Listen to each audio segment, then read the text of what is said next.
Assalamualaikum warahmatullahi wabarakatuh. Perkenalkan, nama saya Intan Saputri, kelas 9G MTSN 2 Garut.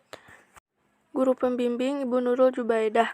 Di sini saya akan mempresentasikan tentang peran pesantren dalam dakwah Islam di Indonesia. 1.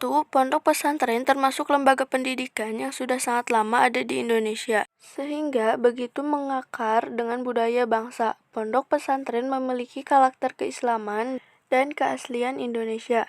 Maksudnya, sebagai lembaga pendidikan yang identik dengan keislaman, sekaligus orisinal berasal dari Indonesia dengan ciri khas memiliki padepokan atau asrama untuk tempat tinggal peserta didik. 2. Secara istilah, pondok pesantren adalah sebuah lembaga pendidikan di mana peserta didik tinggal di asrama selama 24 jam untuk melaksanakan proses belajar mengajar, baik pendalaman ilmu agama, tafakuh, fiddin, maupun keterampilan dan kecakapan hidup. 3. Pondok pesantren mempunyai komponen pokok sebagai berikut. Pertama, kiai komponen sentral, yakni guru mengaji sekaligus pimpinan pondok. Kedua, santri peserta didik. Ketiga, masjid atau musola, tempat ibadah dan pusat kegiatan di dalam pondok pesantren. Keempat, pondok atau asrama, tempat tinggal para santri. Kelima, kitab kuning, materi pokok dalam kurikulum pendidikan pesantren. Keenam, metode pelajaran sorogan, bandongan, al-iznul izazah, halaqoh, serta pola belajar di mana santri bisa mengetahui makna, dudukan, dan fungsi masing-masing kalimat. 4. Data dari Kementerian Agama Republik Indonesia pada tahun 2000 menunjukkan pada 14.067 pondok pesantren yang tersebar di seluruh Indonesia. Hal ini menunjukkan bahwa pondok pesantren secara kuantitatif mampu berkembang dan tetap menjadi kebutuhan bangsa Indonesia. 5. Beberapa pondok pesantren penting yang hingga kini masih berdiri di tanah air. A. Pondok Pesantren Tegalsari, Jetis, Ponorogo, Jawa Timur didirikan oleh Kiai Ageng Hasan Basari pada abad ke-18. Di antara santrinya yang terkenal adalah Pakubuwono, penguasa kerajaan Kartasura, Raden Ngabsi Ronggowarsito, Pujangga Jawa, serta HOS Cokroaminoto, tokoh penggerakan nasional. B. Pesantren Al-Hamdaniyah didirikan oleh KH Hamdani pada tahun 1787. Lokasi pesantren terletak di Desa Siwalan Panji, Buduran Sidoarjo, Jawa Timur. Pendiri Nahdlatul Ulama KH Hasyim Asy'ari pernah menjadi santri di pondok pesantren ini. C. Pondok Pesantren Sidogiri. Pesantren ini terdiri pada tahun 1718. Pendirinya adalah Syed Sulaiman yang masih merupakan keturunan Rasulullah SAW.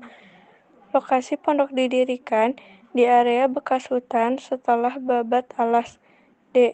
Pondok Pesantren Darul Ulum Bayuanyar.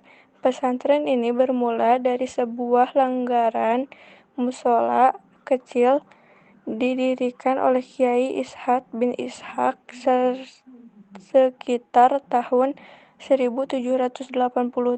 Di area pondok terdapat sumber mata air sumur cukup besar yang tidak pernah surut. Pondok Pesantren Tremas. Pondok ini didirikan oleh KH Abdul Manan pada tahun 1830 di daerah Semanten, Pacitan. Saat itu materi yang diajarkan adalah kitab-kitab yang masih dalam. Pondok Pesantren Al-Huda. Pesantren ini diiris pada tahun 1801 oleh KH Abdurrahman di atas tanah seluas 3.650 di Kabumen. Para kiai dan santri pondok ini berjuang melawan tentara Belanda pada masa kemerdekaan serta melawan agitasi PKI pada tahun 1960-an. G. Pondok Pesantren Buntat. Pesantren ini didirikan oleh Mbah atau Kiai Muqoyim. Beliau sempat menjadi mufti Keraton Kanoman Cirebon, tetapi kemudian mengundurkan diri dan menghindari pesantren Buntat yang terletak sekitar 12 meter dari kota Cirebon pada tahun 1750. H.